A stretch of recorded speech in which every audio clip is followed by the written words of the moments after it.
Assalamu alaikum wa rahmatullahi wa barakatuh. Welcome back to Purely Islamic. बदर बिन सईद हाजिर है एक नई वीडियो के साथ।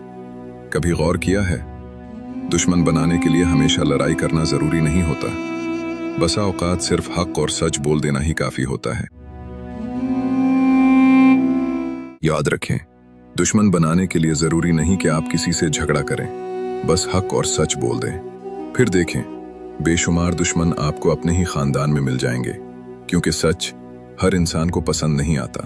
कुछ लोग सच सुनकर सोचते हैं और कुछ लोग सच सुनकर नाराज हो जाते हैं। लेकिन याद रखें, जो इंसान सच और हक के साथ खड़ा रहता है वो वक्ती तौर पर तन्हा जरूर हो सकता है, मगर आखिरकार अल्लाह की मदद उसी के साथ होती है। लिहाजा हमेशा हक का साथ दें और सच बोलने की हिम्मत रखें, क्योंकि सच वक्ती तकलीफ दे सकता है, लेकिन आखिर में इज्जत और कामयाबी उसी में है। अगर ये बात आपको सच्ची लगती है तो वीडियो को लाइक करें, अपने दोस्तों के साथ शेयर करें और कमेंट्स में ज़रूर बताएं कि आप सच बोलने के बारे में क्या सोचते हैं। और ऐसे ही फिक्र अंगेज पैगामात सुनने के लिए हमारे चैनल को सब्सक्राइब करना न भूलें।